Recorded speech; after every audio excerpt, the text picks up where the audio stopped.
Okay, so for today's class, I plan to cover it's just HTML input feed. That's what we plan to cover today. So we'll be covering what's even the HTML input form input. Why do you need the different structures for it and different inputs? So basically, this is what we are going to be covering today. Let me get this off the screen. So what is even an input? What's an HTML form input? I know we've used website before where we have to like probably even sign in. The sign in page itself is actually an input HTML form input. So it's a fundamental aspect of web development where user can interact with the website by providing an information to the website. So it's like an input from where you can probably register to the website. That's those forms we use in registering, we use in login, we use in entering information, even our search to search for something on the internet. They are all form inputs. All of them actually can input something for the web to interact with its form input. So this section itself, this training we are doing, we are covering web design per se, so which is HTML, CSS, and a bit of JavaScript. So we won't be going deep into the backend side of this data. We are not going to backend side. We're not going to develop interacting with the data that is imputed. We are not going to be storing the data or doing anything with this data that we collect from the input feed. But at least we should be able to actually create if we should be able to create form input at the end of this class. So later on, we can always upgrade our knowledge to actually be able to build on backend development. It could be any programming language that we can use for the backend. It could be Java, it could be even Java itself, it could be C Sharp, it could be PHP that we can use for the backend. Right. So this form input that we collect from the user that we are building now that we should be able to collect is going to be sent to the backend. But that's going to be out of the scope for this class. So basically, our form input is just because we want to be able to collect data. It's for collection of data. And form inputs, an HTML form starts with a form tag.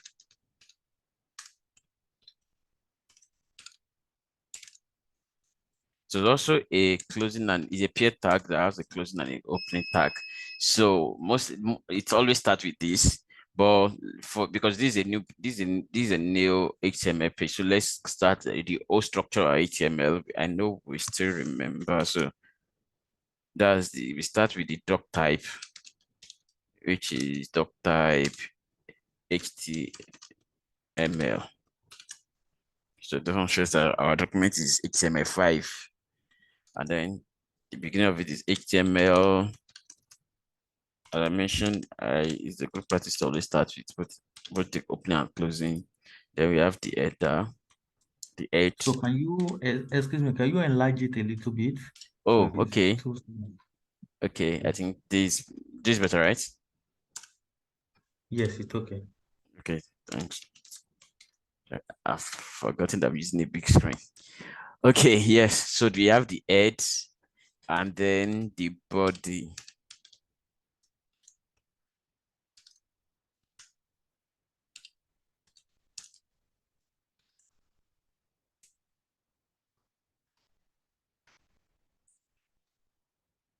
And as we remember from almost from everything we've already doing, most of our structural part of the web design is always within the body tag. So we'll be building our forms within the body tag today. So, but before we go to that, I want to say there are different structure of a website, right? Of the form itself. So we have, I mentioned that we start with the form tag, right? But within that form tag now, that's where we have like some places where you can receive the information, like you have the username, okay, enter username here, you have enter password here. They probably have like a button to say click here to log in or something like that. So there are different things. So those are the different elements, right? So the form is the first one, which is the parent. Then we have inputs. We have labels. Label is just like a text, like something to just give something a name, just like name is label. We have button. Button is like what we click on, like the login, submit, click here to save, click here to submit, all those things are button. We have select. Select is like typical, is drop down, is typical drop down you have where you be like, okay, select state, where you have some option you can pick from. Then we also have something like test area. So if you're actually imputing a large information per se, you might have to have something like a test area. So let me just show you let me just show us an example of a test area. So this is actually my website here, and I have a contact us sports page that have where someone input the name, enter email address, enter this contact form. So they have a subject and then they have a message. So we notice that there's actually a difference between this subject. This is like a one line. This is a typical input. But then I have this message, which could be so large and can take a lot of messages. It's multi-line. You can type different things. So this is a test area. We are going to actually be writing something. I'm just using this. We are going to actually be doing some practice hands-on. I'm just trying to use this as an example to let us see. So this is a test area. So, okay. So for example, what I've mentioned, this is a button, right? Where you can click on send. The name I have here is a label. Is a label because it's just a description of what this input button is. This input is. The name is a label. We have the input here, which is for name. This is another input for email. You have a label for email, then email, a label for subject, and I have the input feed for the subject. The message box, I didn't put a label for that. And then, so I don't have a drop down in this case, but we are going to be laying our hands upon on it and explain, and we see how it works later on. So there is also, so I said select is for the drop down. Then there is radio button. Radio button is majorly for options. Probably I have like three options, two options. For example, I'm creating a feed and I want to select the gender when things were still normal. And I want to select it that you're supposed to be either male or female. So I can use the radio button for that. So you can't be both male or female. You can only be either a male or a female. So radio button could serve as that where you can only select one option. We are also going to see that in action later on. We have check box. Checkbox is similar to radio button, but in this case, checkbox is where you can select multiple options. Like probably they tell you select all that applies, and then you have a different list of some things, and then you can check. You have this checkbox in front of it where you can check each of it and pick what exactly is applicable for that, for probably to you when you're filling a form. And then we have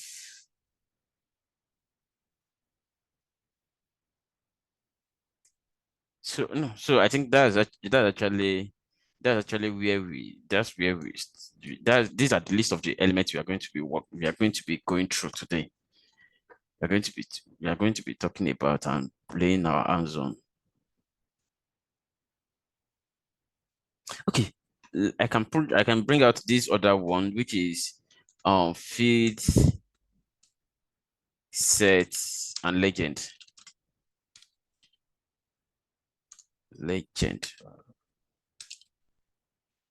So feed set in itself is just like I don't have example here, but it's just like a border where you can actually probably I want to be able to just have a border around say, a set of inputs. Probably I have a lot of input and I just want to have a border around some of it.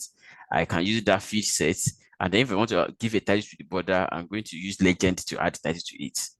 We are going to see all this in action later on. We are going to see how they actually being presented, how they are presented on our webpage later on. So let's just build a simple form right now and see how it works. So I can delete this. I can delete this and let us build a simple form. Before we continue, let's give this a title. Let's give our web page a title.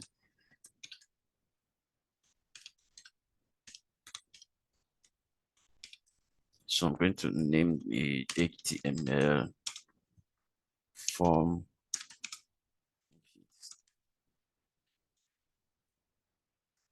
Okay, let me save this. Just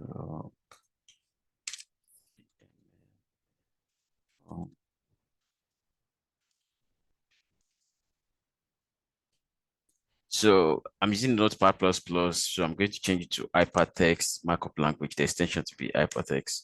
So if it's Notepad that you are using, you change the second option to all, and then instead of just typing this, it's supposed to be .html. So that's the extension for HTML file.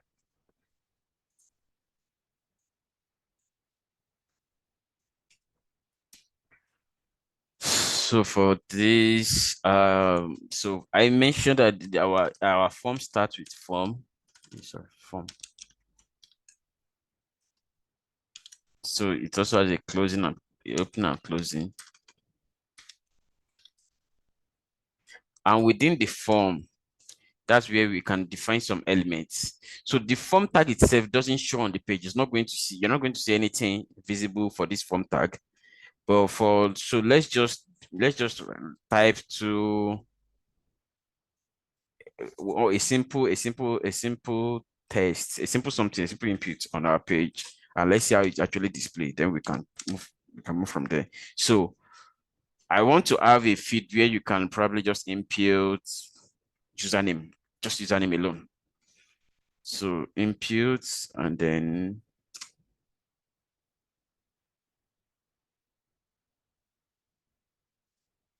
type. So there's type equals tests. Then close it. Okay, so I'm not actually giving this a title, just the input feed. Let's just see how it looks like. So we are going to be, let me even slow down before. So I have input, then I have type test. So I'm inputting only test here. So I'm going to be taking us through the different types that we can actually have. But let's start with this one. Let's see how it actually looks like. So I'm saving this. I've saved it already. Okay. Yes, I've saved it. I can go to where we save it to and okay.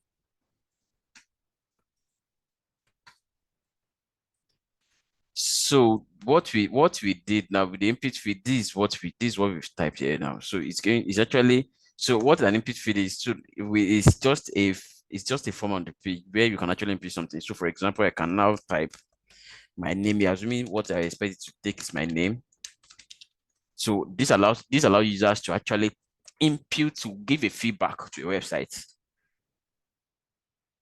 So so the user is able to actually type something. Everything we've been working on before has always been we showing the user something, we displaying information back to them. But this input feed, what we are going to be training today is actually collecting data from the user, being able to actually collect some information from the user.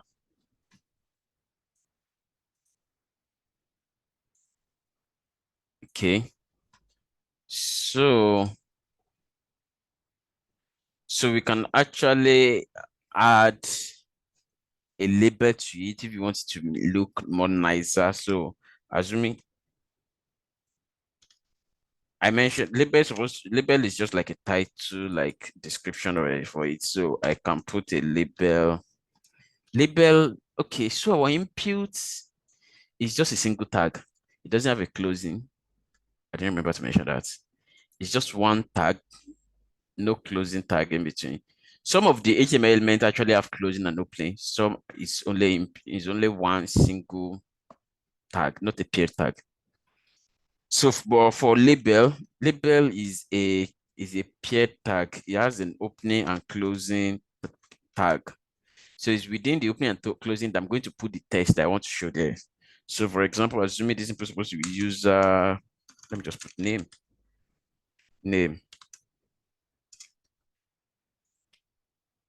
So for label, is a paired tag. It has opening, it has closing, and within that is where we put our content. What's actually supposed to show as a label? This. Okay. So we can actually save this and see what it looks like.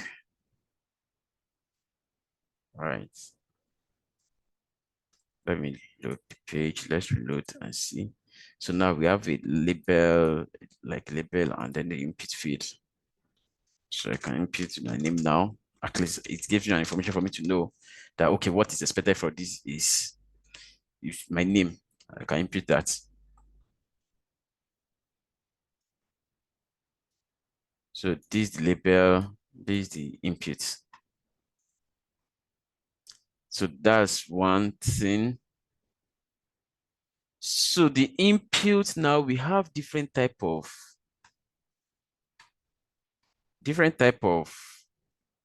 inputs. Oh, sorry. Different type of inputs. The one I created here, I put test. So expecting a simple test, but there are others. There are others like there are others like password, like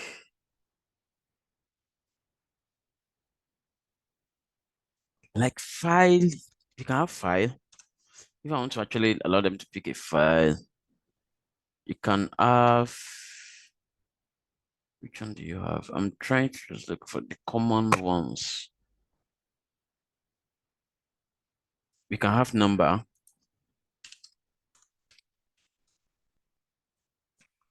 We're actually going to be going through. We're actually going to like write a form with each of these and see how they actually looks like, how they behave.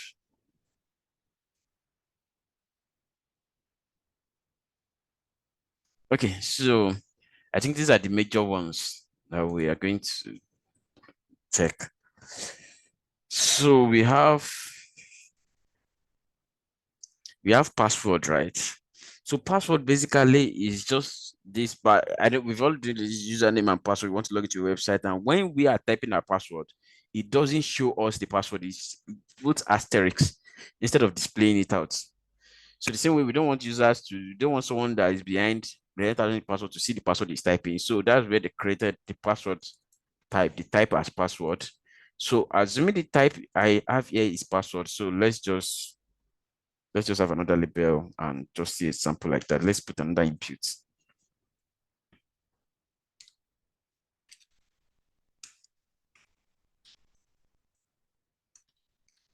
We want to write the input for password. So let's do this name. Then we have input type.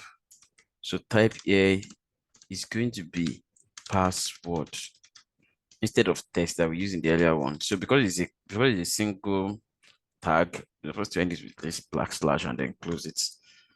Right. So this password. So let me comment this one out. I hope you still remember the comment. I want to comment that so it doesn't show.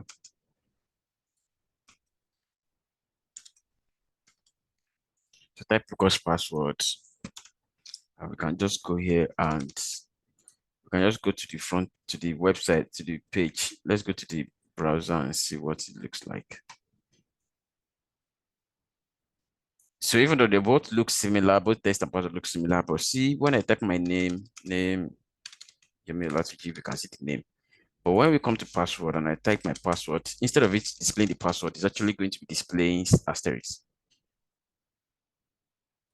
I know we've all seen this before multiple times. So I want this to actually fall on a different line. So I'm going to put I want it to be on a different line. So I'm going to put a break line in that place. So let me do that. BR. So I want it to follow a different line. Okay, so we have the password now, right? So let's do the next one we have is file. So so I want it to be on a different line. So let's put a break line before we type the label.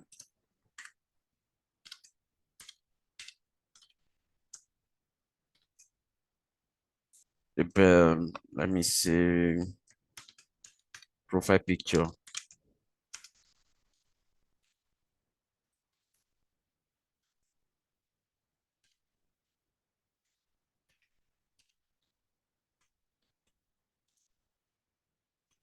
And so it's input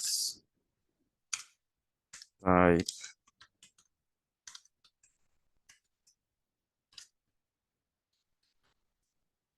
file. So I've saved that. So type file is still similar to what we use, just the type now that is different. So when we come here and refresh that, I think we can see something nice here. Instead of it showing an input form, because I want to choose a file, I'm going to type a file. It actually comes out for me as a field. I should choose a file, and then I can do this. Click on that. Go to my page and select something. So this is what I've selected. So when I'm sending back to the browser to the backend, I'm going to be sending this picture as part of what I'm sending. Right. So that's how file works. And then we have number. Number basically just restrict what I can. So yeah, I can input anything, both number and text, because it's text. Text can be address of someone, so which is number 22, blah blah. But for example, I want to collect an input for age. Age can only be number. At least what I'm expecting. I'm expecting a number as an age. So let's just put that one also. So the number actually restricts what you can input. It restricts it to only be able to input only number in that field. So it's just a form of validation to restrict so that the user doesn't just input any rubbish. So let's do this also.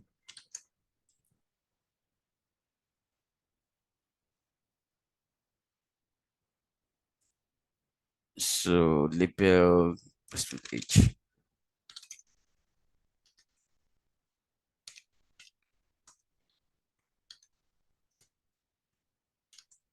So input type equals number.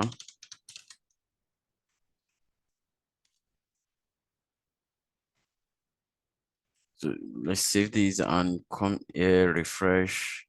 So here, I don't know if we can actually try it from our end. Well, yeah, I'm actually typing on my keyboard. I am trying to type a number, a letter. Okay, accept E because it could be exponential something, but the other letters are not allowed. So it expects me to only enter a valid number. So yeah, that's so it's expects me to enter a valid number. So the first one is test. It can take any input. It can take anything. I mean, three. The password is just going to password can also take anything, just like the display is not going to show you what's in it. It's going to show you as password. File allow you to pick any file on the systems for you to be able to add to your files. Probably I'm building something I want you to have profile picture. Age, oh no, age. Number allow you to input only number. You can actually use the drop down here to increase and reduce it. Although the way some things are displayed might varies from browser to browser. Some browser probably like Internet Explorer might not have this drop down for you to increase it, but you still understand that it's a number.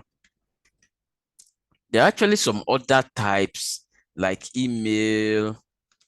Excuse me, sir. Before Yes, we continue, yes. yeah, so that number, but if you input like letter, So I think maybe it is going to accept it. Just try to enter number letter No, and let's see. I'm trying letter from my hand. It's not accepting. The only letter is probably going to accept is E because E is exponential. In fact, it's only taking one E because it's expected to enter exponential. If I mean, exponential is the number. Oh, okay. So, but every Because other it letter is not going to accept it. It's not accepting okay, but because it accepts everything on your from my end. side here. What Yes. browser is that? I'm using what is it? Firefox. Firefox shouldn't, and the the the the text is number correctly spelled. Yes. I don't expect Firefox to accept that because I know.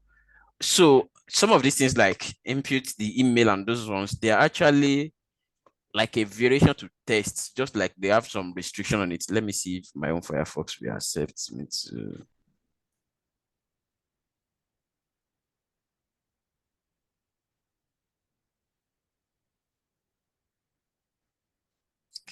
skip. What's this one? Skip.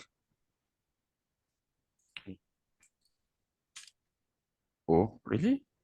Firefox allows it. Okay. I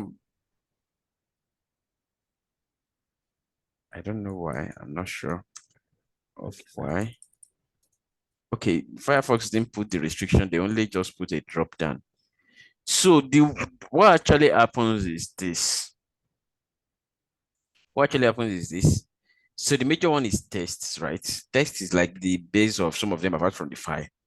So some of these other ones are built on it that some like they are added to more like more like built on top of the text itself to just have some other functionalities. And one thing is some browser interpret things differently from other browsers. So we actually have some other ones like email, like telephone, like URL, but they are still all text. Just that it just put some form of restriction to be able to like, okay, allows only something that looks like telephone, only something that looks like URL, just some form of restriction that some browser put in place. Most browsers actually have that restriction, and for some browser, um, and at the point of submitting the form, actually, if we put some validation idea, we can actually validate if those inputs are actually valid.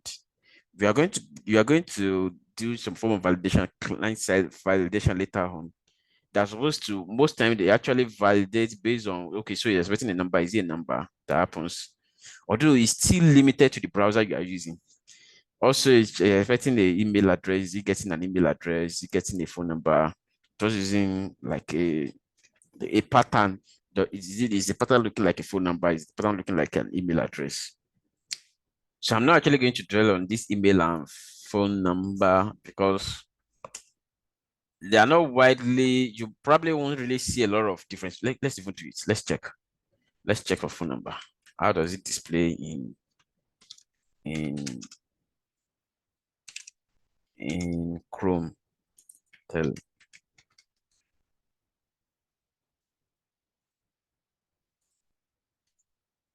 So it's not actually different from tests at this point. But if you are running a validation, it can validate. That's when the strength of these other ones like email, telephone, URL can actually come into place. So we won't really see a difference in just the input. So there's also dates. There's also dates. Don't let me forget that. There's also dates. And dates also varies from browser to browser, but that one you are going to see a difference a bit because date is, so let's say I want to put date of birth, and here we put dates. Let's just was it. So the type here is date.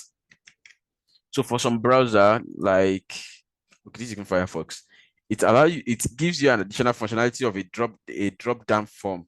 But actually some other browser won't give you anything, it's just displayed like a text.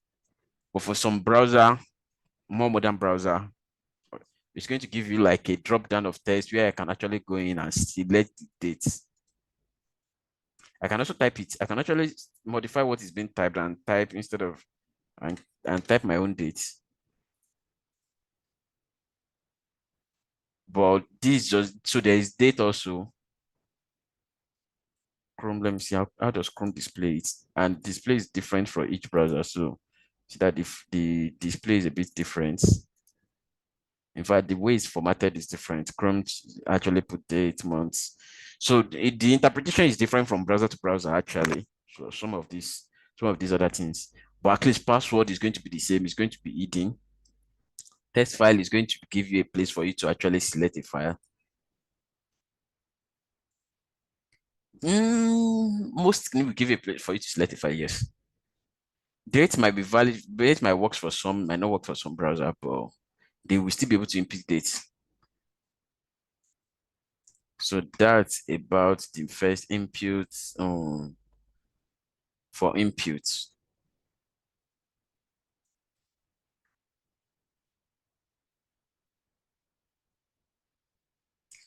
So we've have this input now. There are some attributes that input actually have, not just input.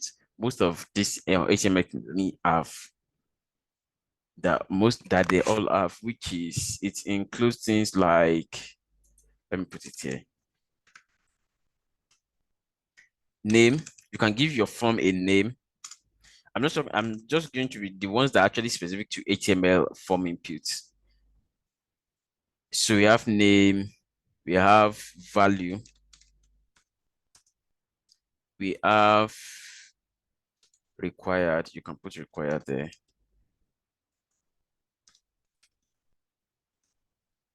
We have placeholder.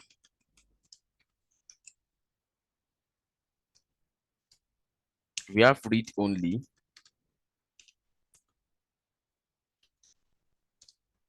And we have disable, but disable is not applicable to all of them. Disable is actually applicable to only that drop down part. So so disable is only applicable to drop down. So about these other ones, we are going to be applying it on inputs. When we get to select, which is the drop down, we are going to see how disable works.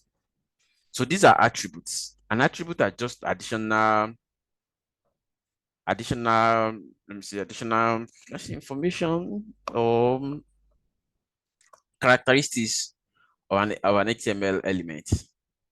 So in this case, we have name. Name is basically I want this guy to have a name.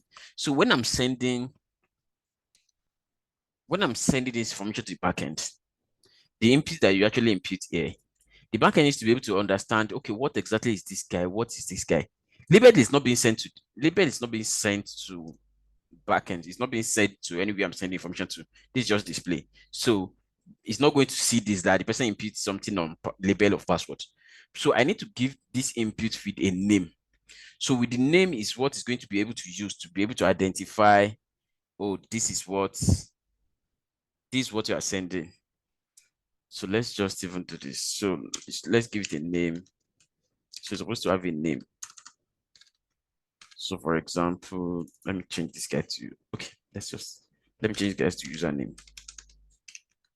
So I'm giving it a name also called user name. So it's expected that my field here is supposed to have a unique name. So if it's username, so I should have only one username field. So where you input username, probably the next one should be name. Here should be password. So these are the names that the backend actually is expecting. Okay, so it's expecting that for username, the value, and then I get the value for that the user inputs. So this is not actually going to show on the front end. We are not going to see anything on the front end now because on the web browser, because it's just name, but you need to understand it's actually very important for us, for the server where we are sending the information to be able to actually recognize what exactly are you sending so that it doesn't look like our information have no label, it has no name. So the name is important. So the next one I have here is value. So value is actually the information the user inputs. Value is the information that the user inputs to that field. So when we type something here, when I type something, the value of this field now is what let me type something reasonable. if I type Yomi here, the value of this input field that I gave the name on username is Yomi that I've typed here. But at times there might be a reason that you actually want to pass the value from the backend. For example, I might want to pass the value and say, okay, so probably I have some information before that the user is supposed to just edit. So probably the username, I want it to be new user. So let's go and see what happens. Let's refresh our page. So value equals new user before I jump. So now let's go to the page, refresh. So it comes with an input field already with new user that you can actually type and you can correct. I can change the value. Oh, I don't want it to be new user. I want it to be your mail Olatunji. Right. I hope you get this. So the value is what is the content, and that's what's being sent back. If I'm sending something, if I'm sending it back to a server, sending it to anywhere, that's the value is what I'm sending. So the way it is, the name is what is used to be like, okay, so the name is username, and the value that is expecting, which is the value for the username, is the value I input here, the value that user inputs, the user typed in, right? Most time you won't have to specify the value, although sometimes you have to, if like a case where you're actually doing an edit form, probably you've input something, I want you to edit it, so I should actually give you back what you have previously. So what you have previously is going to be typed as the value, and then I expect you to now input, edit what needs to be edited. So that's value. Required actually says like this particular form. So now we have a form, right? We have a form that we type. We start with a form, and within the form we have some input fields. So at times some of these inputs might not be important for us to be able to send information back to the server, but in some cases it's important. We want you to enter the information by force. You must enter something. So what that let me just reduce the page. What that does is what the require does is just make sure that, oh, this one is required. You have to input something. It should not be empty. For most browser, you won't actually see a difference. I guess some might. I'm not very sure. Okay, it doesn't show a difference here. But one thing we do, one best practice when you have a required input is always to put an asterisk in front of the label. So I know I've seen it in a lot of cases, probably a red asterisk or something to show that, oh, it's an important field. Just an asterisk, and then you know that, oh, all the field that asterisks are important. So most time you might have your asterisk in, let's say, if you want to have it in a red paragraph, in a red text, we've actually treated some of this text formatting before that you can always put here, but let's just put it in. Let's make it italic, and then within the italic, we are going to change the style to red. So,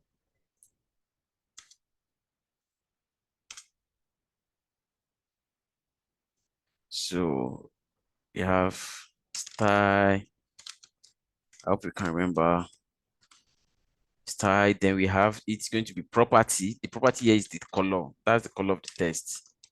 American English column. What do you want it to be? You want the value to be red, right?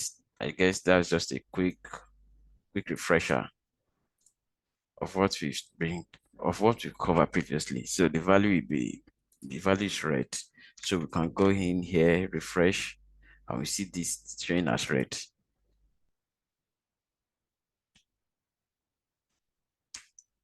So at times you might want to have something at the beginning to tell the user that, oh, so I can have a paragraph here that actually I just want to have a paragraph here that shows that tells the user that, oh, all fields marked red are important. For example,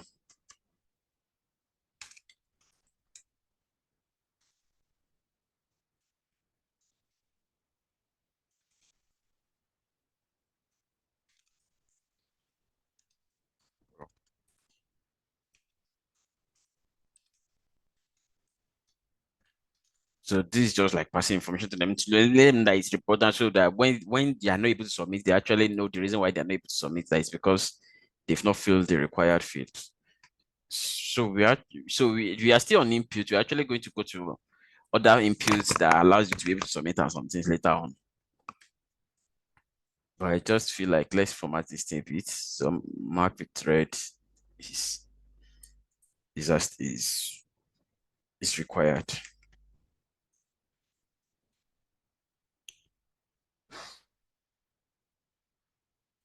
Okay. So this is required, just like that input must be there. So we have placeholder. I like this one actually. I like the placeholder, even though it's not always used. Like some people don't use it, but I like it for me. I like it. So I'm going to put it on the password line. So placeholder just basically be like, okay, or if you want an information to show before the user types something, but is not value in the sense that it's not user cannot actually correct it. It's just like something to be in the background. But once you just start typing something, it disappears. So for example, let's just place order.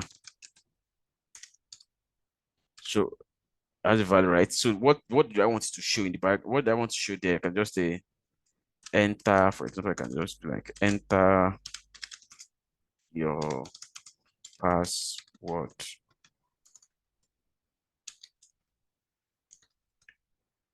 Right? So placeholder. So I just want in that input, it's just something in the background faintly. So let's see it in action actually. So I don't see you see what happened there. There's something in the background of this of the password that shows enter your password. So and once you typing, you don't see it again. It's not actually the value, it's different. It's not value. This value here, value is in here, and you have to, if I keep typing, it actually continue typing from there. So I have to delete the value. Placeholder is not the value, it's just a placeholder. It's just taking occupying the place pending when you actually input the real value there. So there are the times you want to show them, you want to let the user have for more information. So you can use the placeholder to actually show them some information. So before we continue, I would actually like us to format this input feed. It's looking so unkept. So we are going to be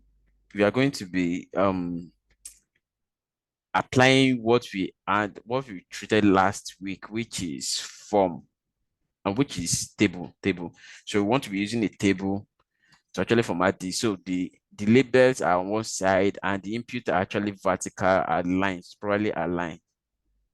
Oh, sorry, this one is actually have to disable that. So here now we want to put a table. So our table is going to be having two columns, one column for the label and one column for the inputs. So this I just want to bring it from what we treated last week. So I can have my table inside the form elements. So this is not going to be in the table. So let's just table.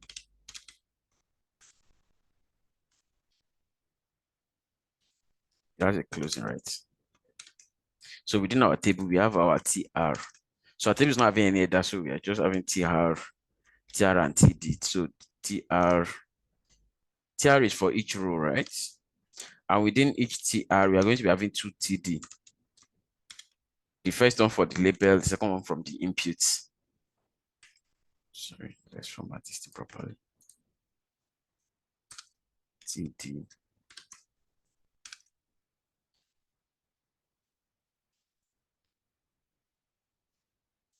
So the first one for the label, so let's cut this.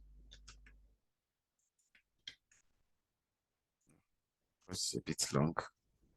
I'm going to put it on a new line. So and then we have another TD for the inputs.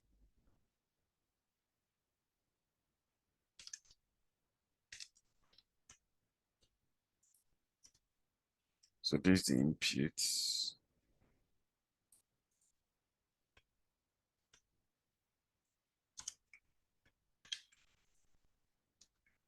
Right, I don't need this break line again because I'm going to just be creating a new TR, which is a new row in the table. So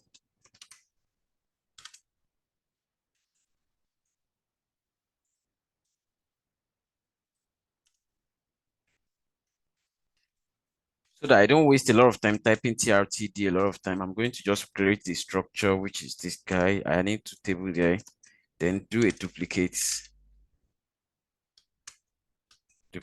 it and fill it in. So I need 1, 2, 3, 4, 5. So I need 5 more. So I'm just going to do a copy and paste and do and duplicate this record. So I'm just going to copy it and paste. So if you're actually using like Notepad++ or Visual Studio Code, you can use Ctrl D to duplicate. If you select something and then click Ctrl D, that's for Notepad++. That doesn't happen in Notepad, just Notepad++. So I have 1, 2, 3, I need 5, 2 more. So I have that. So I can just copy this, cut the labels, and put it there.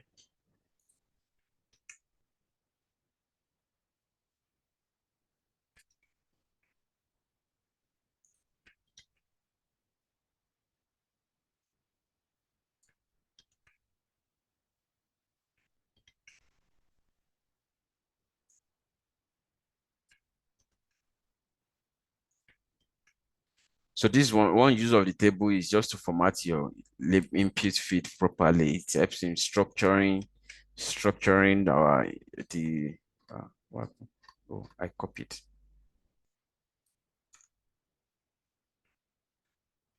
Structuring our input feeds to make them look more nice. So I don't need just this break line again. I don't need to have a break line at the end.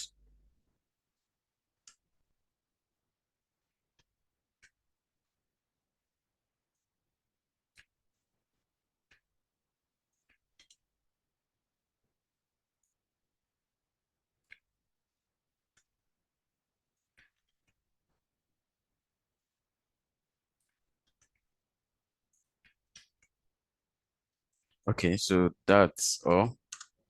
Let me comment this guy out. I don't want to show on the front end.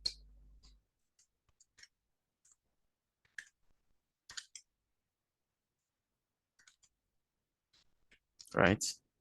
So let's see what it looks like now. Let's refresh our page. So now we can see this looks much better. Our input feed are actually properly aligned. I believe you like this one better than what you have before. So that's just by the way. So let's move on to the next attributes that we have, which is read only. So read only is just saying, okay, the user should not be able to type anything. They're just going to see the value. So for example, you had I put the username and I put the username as this. I might, so let's remove, I don't need to remove the require anyway. Let me just, assume if sorry, I put the wrong thing. If I type it to be read only, just read only, just like this. What this means is the user will not be able to modify the data. They're just going to see it. They're not going to modify. It's going to be grayed out, right? So I think we can see. So now I have the value, right? So this is most likely going to be applicable where you already have the value defined. For example, I'm building a page. I want the person to be able to modify their profile, but I don't want to be able to modify your username. So I can make it read only just for you. You see the username, you are going to see it there, but you can't modify it. So let's see. Let me refresh. Okay. Okay, I don't know if you can see from our end, but you can't actually, I can't type anything here. It's just showing to me like this. I can't type it, I can't define, I can't do anything. So that's what read only is about. Let me see how it shows on. Some brother are going to actually grade that a bit. No, this is not what.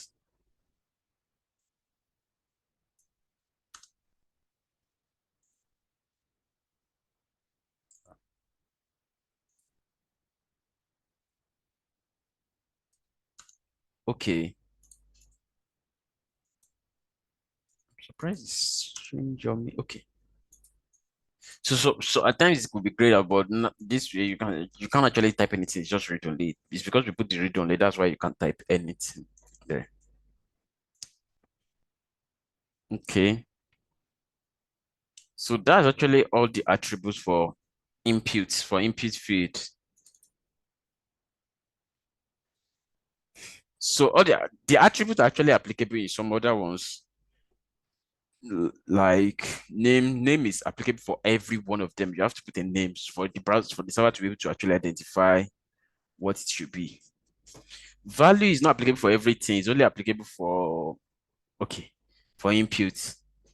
Okay, but let's just go to the next type of form that we have. Next type of form element that we have, which is I thought I typed it out before, right?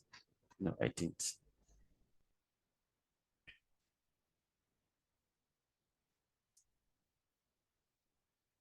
So the next one is button. The next one we are going to be talking on is button. So I'm putting that outside the table. So button, just the name, way the name is, it's actually just a button that allows you to be able to something for you to be able to click on. So let me do this button.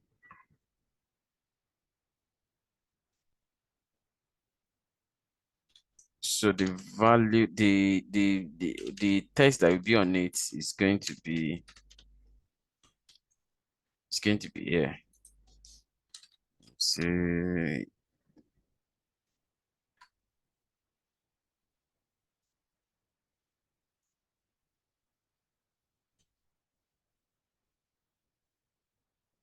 okay, so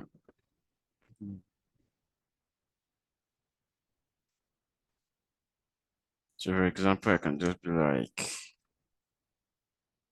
click. So button could be so the type. So there's a form type because so the type could be either button. It could be button. It could be so. Let me just type it out here. It could be button. Is that spell of button? Yes. It could be button. It could be submit. It could be reset. These are really the three type of form. The three type of thing that we have.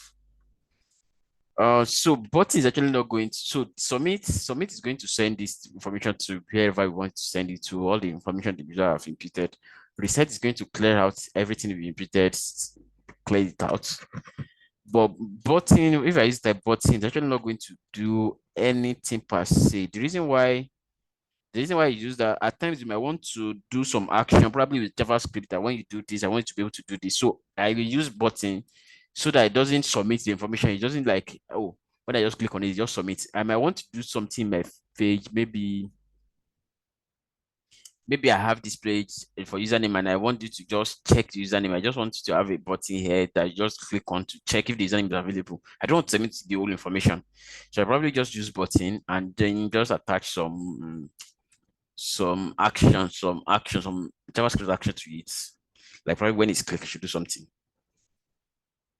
But let's just see how it's even displayed in the first place. How button is displayed.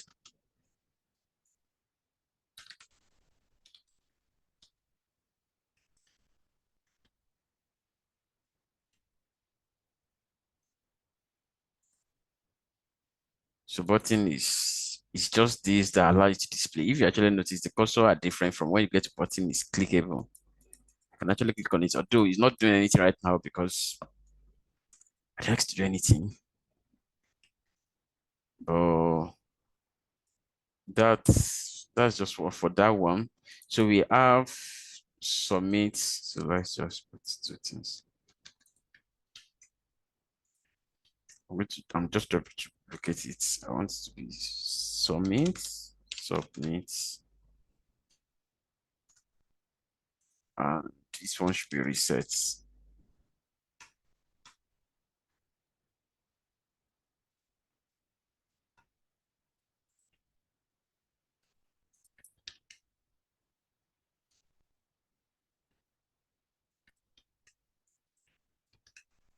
Similar to button, similar to first one, just submit, send the information to reset, change, clear everything. So our submit will most likely not really do anything right now because we didn't define where to submit to.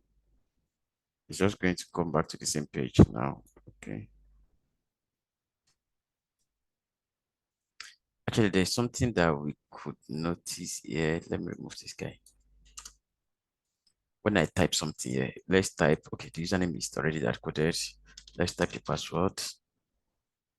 Let's leave image out of it for now. Age, put something. So let's just, we don't actually have to put type everything. So if I click on submit, you notice something actually happens there. It actually adds something to the URL, which is the name we put to it. Type the name, then the value. The name, password there, the value. This is what I typed that is actually hashed out. The other one, it didn't type the date of the age and it didn't include this because I didn't give it a name. If you go back there, other ones I didn't put a name for age, so it doesn't know what it is. So it's not even sending it to the so it's not even sending it to the server. It's not trying to send it. But when I click submit, you notice that's what happened, right? So I can delete this. Let me just note that. Um reset should reset basically just like okay, just clear was what we've typed.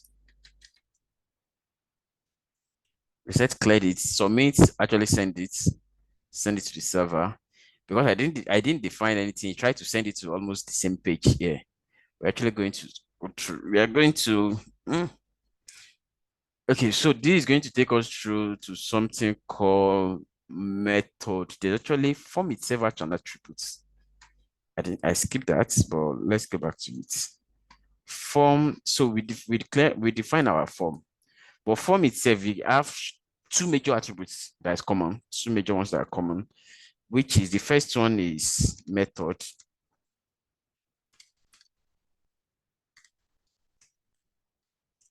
and the second one is action. But I'm not going to use the action right now.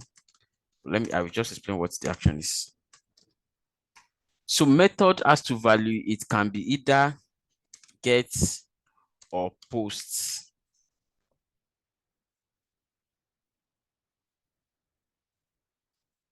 It can be either get or post. I'm going to explain what this one means later. I want to delete this action. So action is basically where exactly do I want to send the information to. So I have all this information now. I want to send it somewhere. I might have a page probably called register.php on my website, but I don't have actually here. So this is probably going to send all this information that is in this page to this page here that I have like a backend code. Probably this is like a code written with PHP that actually expect to collect this input feed and save it somewhere or something. But I don't have that. So let me just remove the action for now. But for the method, we have get and we have posts. Mm.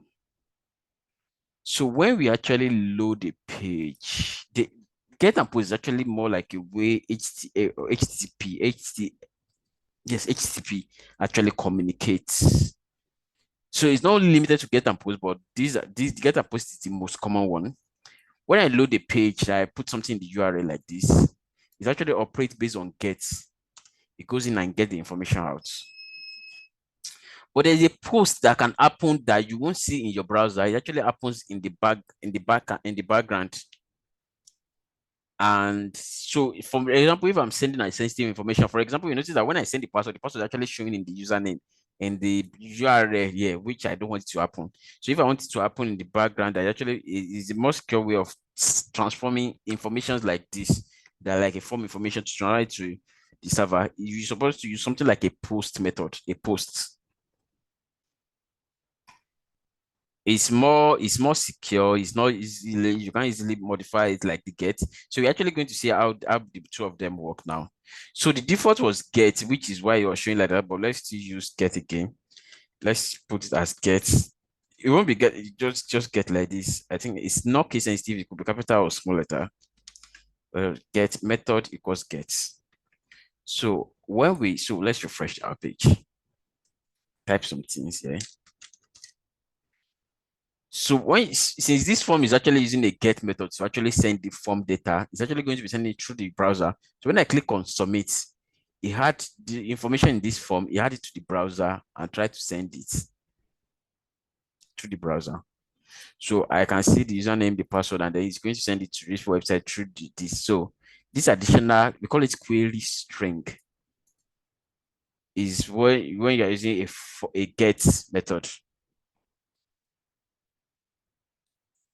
right? So let me just remove this. And but if we use a form, you usually use posts. Let's see posts. Post is also going to be sending this information to the browser, but you are not going to see it in your browser. You're not going to see it in the browser itself. So I just did refresh. So okay, I didn't put anything. So now if I click on submit, you're not actually, it's not going to be appearing in the URL, you're not going to see it, but it's actually being sent to the backend.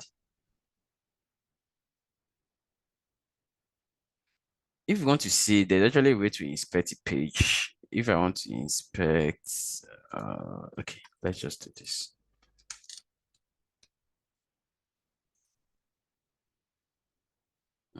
There's no,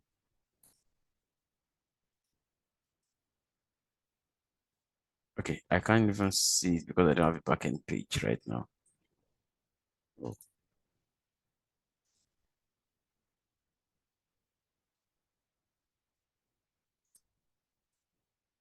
okay. Okay, I think I can actually see it here. So this one is just a bit advanced. I just try to go to this to just show us what happens here. So if I send it before, when you send it in URL, it's actually appearing here. But when I send it in like post with post method, I can actually go to the network at all if I want to come and see it. So this data that is being sent, the form data, this the value. So it's going to be going like a payload, a form data payload that is going in the background. So you won't see it in the browser, like get is going to appear in the browser URL. For post, is going to be sending it in the background like a as a form data like this. So that one is just by the way. What I did there is inspect. So what I did there, let me just even just go through. What I did there is to inspect elements. So if I when you right click and click on inspect, you can actually see everything you.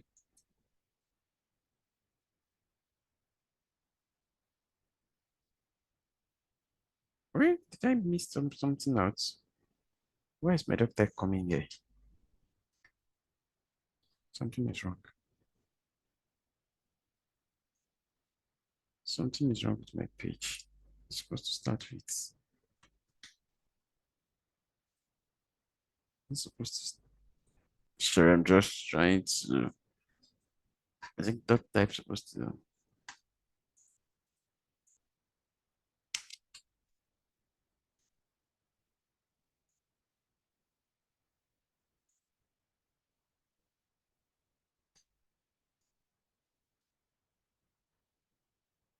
Oh, so I'm supposed to start my doc type with an apps with this guy.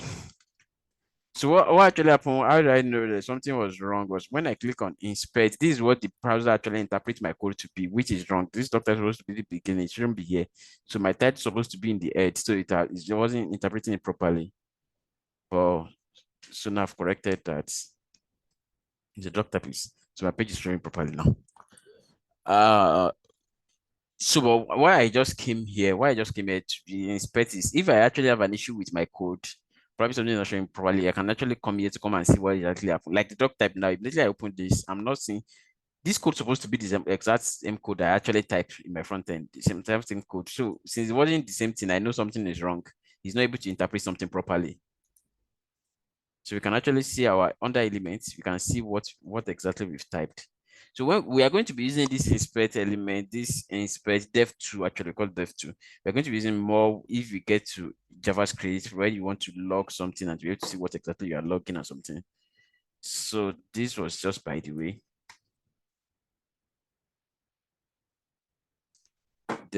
So let me go back. Where did we stop? We stop at button. So button we can have these three elements, right? Then there is test area. I mentioned earlier that we have test area.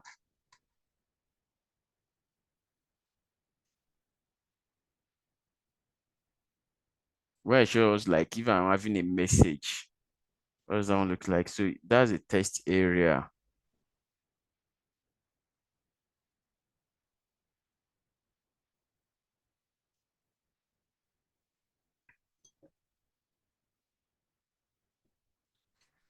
So let's have a new rule in our table.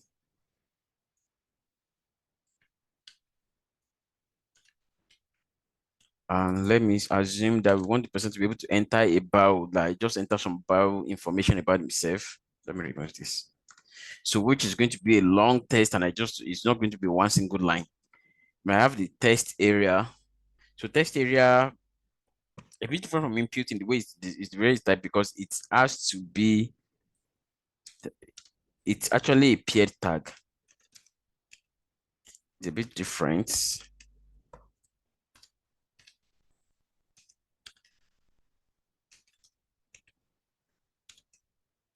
So for a test area, it actually doesn't have a value. If I want to have a value for it, if I want something to be in it, I have to type it within this part, within the opening and closing tag. But most time you leave it blank. So let me just give it a name. Name equals so by default, if you just click this, just save the, okay. Let me just allow us to see what exactly I'm doing. So we have test area, then we have the name. So it's actually both opening and closing a paired tag, right?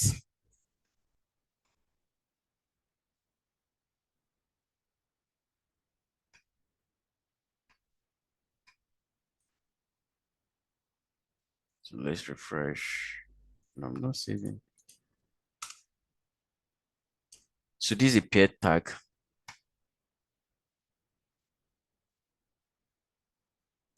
Sorry, not this is test area. So it actually even allow you to be able to expand it and some things for the user. But at times you might want the user by default when they actually come in to be bigger than this. So there is two attributes for test area, which is rows. The major one is actually row, but we also have column. Rows. So rows is like a number. If I want to have the number of rows that I want to allow, so for example, I want it to be 10. So let's just refresh, let's save this and see how it looks like. So now it allows up to, so it has increased the length of what is expected to be 10. It's still, I can still drag and increase it, but the default that loads when the user logs in now is now 10, is 10. So I can increase the column also, I can add column. Column is the width now, which is columns, let me say 20. They're actually in quotes, right? Even though they're not, they're in quotes. Rows, columns, right?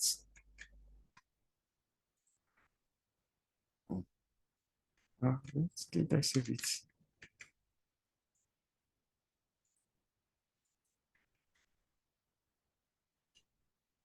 Let me increase this. Is it by default? Maybe 20 is default value. Let me save it. Let me increase it to.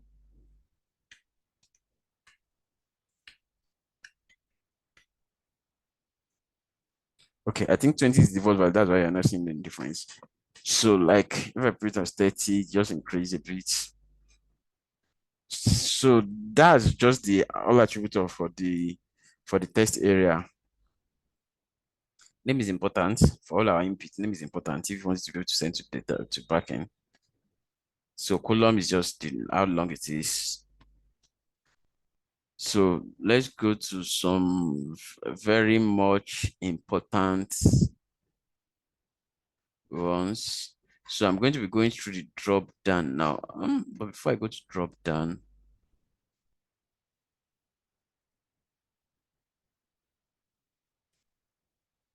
okay, let's go to drop down, which is the select. So we're adding a new.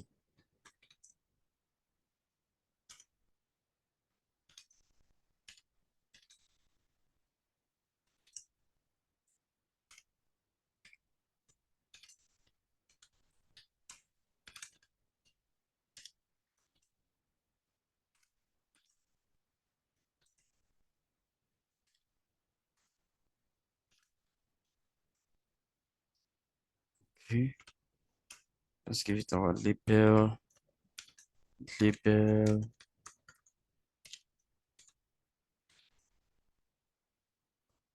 Want to select, so let's just what can we use as our select, right? Let's just put state.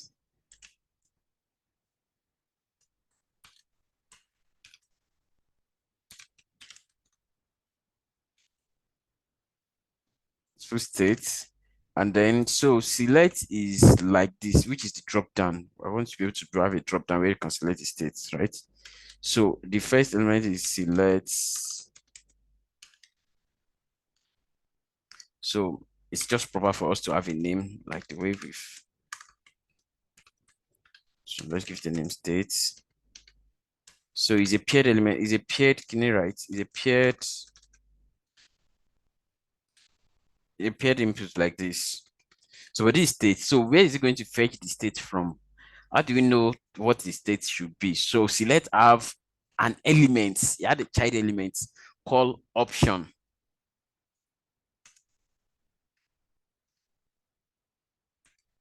You have child element called option. So I can have multiple options that I'm going to have. I can have multiple options within this, and with that I so that would be the problem. That would be the value chart that will be drop down. So for example, I'm going to start with so state appear, but this option have two major things. It has the value and it has the text. So the text is showing for you when you click on drop down might not be the value that's going to be saving in the database. So for example, my database could be like I just want a number. So probably I have a number that is representing Abia instead of sending Abia back to the server. I want to send one. So the value will be one. And what the user will see, because one doesn't make any sense to the user. The user will see an appear from when you are still drop down, but what you are sending to the backend is one. But at the same time, let's just for this sake, let's just stick with the same thing that both the text and value are actually the same. Just that one is in lowercase. So also let's add other option.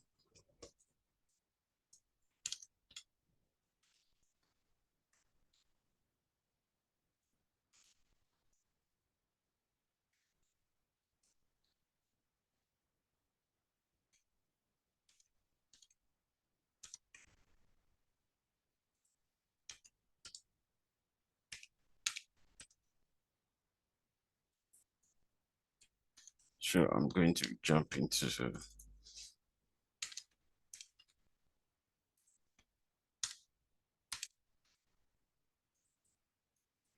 introduction. I'm not typing all the states. I just want to put let's have some options. Option. Let me put Oyo because latex is in Oyo. That's all. So now these are the options that you're actually going to have, and you can only select from this list of options. So select is just a drop down, right? I hope you remember. So let's go in to the browser and see. So our select just look like this. So it's because the first option it needs to select something, so you selected the first option, but I can always select from the drop down and change the value. Change it, right? I hope we get the select, the drop down, which is the select in HTML. So there are two attributes that I'm going to of select that I'm going to actually that I'm going to mention. Let I mention that disable. I'm going to mention it when we get to option, when we get to select. So I can actually disable some option. For example, I don't want the user to be able to select Lagos, so I can disable it. I can just say disable. So disabled, I can just type it as disabled, or I can type it as disabled equals true. It's the same thing. Either just disabled or disabled equals true. The same thing actually applies to required and read only. So so that we can be consistent with it, let's just leave it as disabled. Don't let us put the value. Let us put it as equals true. So if we refresh and click on the drop down, if you actually notice, you will notice that Lagos is grayed out. And if I put my cursor on it, I can now actually select Lagos. I can't select Lagos. So it's disabled.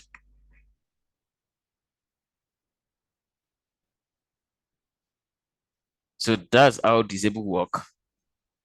So, but for also the second attribute I want to mention is selected. So for example, you notice it's actually selecting the first option. So, but for example, when the user comes in, I want him to select Oshun, that is Oshun, is from Oshun. So I can type the attribute selected. So selected should actually only be on one of the inputs. I can have disabled multiple ones, but selected should be only one because that's the one that should select. It's not supposed to select multiple. So I can have selected, right? And when I come to the browser and refresh, so now once I refresh, instead of it picking the first one like what it did before, it actually picks Ocean as selected. That's what gets selected.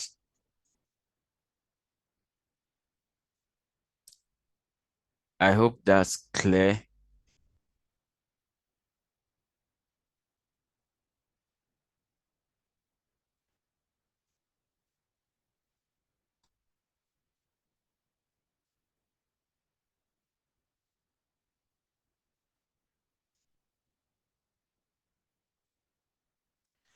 There are two more. There are two more form inputs that I want to cover, which is radio and checkbox.